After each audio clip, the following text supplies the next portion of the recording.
Our next speaker is Mr. Ian Johnson. Now, he's to be introduced today by Mr. Gary Moore. Ladies and gentlemen, Ian's from my era, all those mid-40 balding types. That's what I thought until I came along here today and found that I was the only balding one out of them. We're from the Felix Crandall, Frank Mosey era. Very enjoyable years. A lot of laughs and a lot of sore backsides. Ian is the youngest of the Gordon Johnson family and the third of the 5 generations to attend the school, as you heard this morning. Ian is now residing in Palmerston North, where he works as a producer for a variety of radio programs for the national radio. I understand also that he's a musician in a band called Battered Hats, and I can quite believe it after seeing him today. He does a theatrical work, and he tells me he grows pine trees. For what reason, I'll leave you to decide that. Ian Johnson.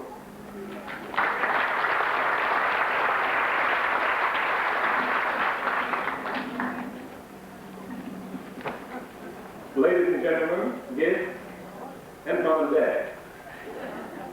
I am one of those families with 5 generations at the school. As Gary mentioned, I number 3 generations. I'm not exactly sure of the date, but my grandmother, Mary Ann Cox, must have been one of the very early pupils of the school. Father started around 1912, and then his children, all 7 of us, over a period of about 20 years attended the school. I was the last one to go. Frank Mosey probably breathed a sigh of relief at that stage. Then my sister's children attended the school, and now, amongst that lot, is a great nephew and a great niece. So yes, we are sort of among the families that have been here seemingly forever. But it really is a great privilege. But I was just listening to the reminiscences, and I thought, one of the reminiscences that I have at school is a universal one. And I was thinking of it when Mr. Bailey, I can't say Frank, it's funny. It's very difficult to call your old headmaster by his first name. So, Mr. Frank Bailey, how's that for a compromise? But you remember, there's something universal about going to school. And I remember, I can't remember the exact date, but I know the sort of thing. He would come into his class, new headmaster, good morning class, and guess what we would all say? Now say it together. Good morning, Mr. Bailey. That has been the same in schools, and it is the same now. When Mrs. Henry comes into the class, the children say, good morning, Mrs. Henry.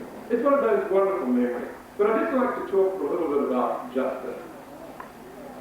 I've got a couple of little stories, and a lot of them relate to this large family of mine, so I'm going to embarrass Tara. But firstly, I would like to say, Gary mentioned a little bit of justice. And Mr. Bailey wasn't a man to wield a stick aloft. I must admit, I remember suffering his wrath and the strap, not the cane, for stealing oranges off his tree. Now, that in itself wasn't so bad. The crime was that I didn't notice he was looking out of his office window at the time, which was a grave oversight on my part. But there's another form of justice, and I won't name any names except to say that 2 of my siblings were involved, and another of the well-known families in this area where children tend to tease each other. Children are nasty. We really are. We were, aren't we? Working. We probably still are. But there was an occasion some time before I went to school where one of my brothers, as I said, the youngest of this line, one of my brothers was getting teased somewhat, rather unmercifully. And one of my sisters, just a little older than this brother, was quite protective of small brother. She saw this performance and decided to do something about it. Now justice was in fact observed by a teacher who let justice have its course. The justice took the form of a cricket bat wielded by the sister, and the tormentor was struck severely about the head and he was knocked out, poor little guy. That's one form of justice. The teacher, I think, administered first aid that decided that justice had been done. A couple of other things. Rugby, football has come up a lot. And I think there's a lot of people here, and this is something I would like to thank my father, Gordon, for very much. I think there's a lot of people who were boys who were part of the Patumahoe School junior boys rugby. And you used to get in the common truck of Gordon every Saturday and trundle into Patumahoe. How many of you remember that? There must be a few here who used to get in the common truck, because he did it for a number of years. But that was a very important part of our life then. Another one doesn't matter. There's suddenly these things crop up.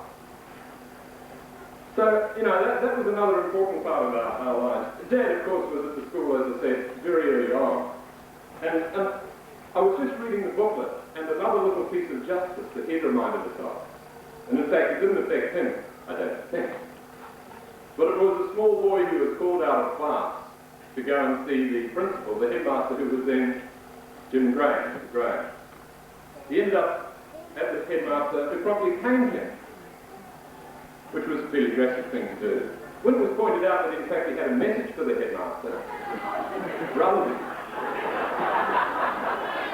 Mr. Graham's comment, and very wise comment I'm sure, was, well, he's going to need it at some stage, so it's a bit like a bank, isn't it? You sort of store it up and the canings came. So justice was a wonderful thing.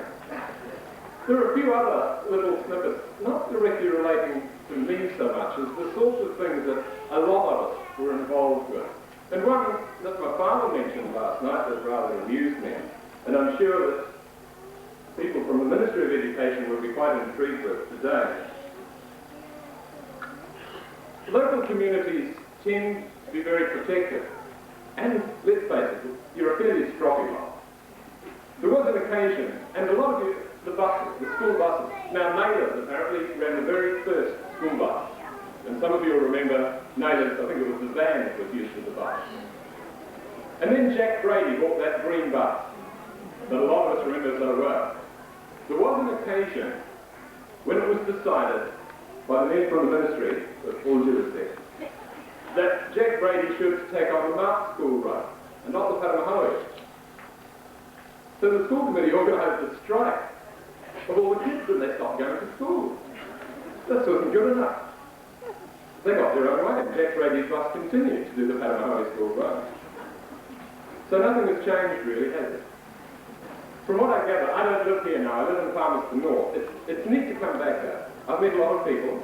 Some of them are boarding, some of them are going train. But nevertheless, there's a lot of very recognisable faces. I keep meeting all sorts of people I haven't seen for 25 years. And it really is great to come back as a member of a community like this. And even though I've been away from here for 25 years, I find when I come back that I still am a member of the Patumahoe community. And that's a great honour. It's an honour to be part of the school. It is an honour to be part of this huge dynasty that I seem to be part of, this family that continues on. And another 125 years will still be parts of our family at the school, who knows. But it really is great, and it's great to be part of the Patumahoe community. I'm not going to carry on, that's about all I have to say. I said at the time, why on earth did you ask me to talk? But I represent, I guess, the baby boomers. Quite a few of us here, aren't there? You know, if you look at the registrations, there's probably a bulge around the 50s. Probably a bulge in more places around 50 but yeah, there's a lot of us baby boomers, so I'm sort of speaking on our behalf to those who've taught us, to those who have run the school, all those people who run the committee, and I guess since we've left school a lot of us have actually been on these committees, but it's really neat. It's a great community. I'm very glad that you asked me to talk. a couple of little reminiscences. There's a few that I can't repeat. We'll talk about them later over the beer, probably. But thanks a lot to everybody who's been involved, and thank you for inviting me to speak. And kids, it's a good school, and thanks for the music. Thank you very much.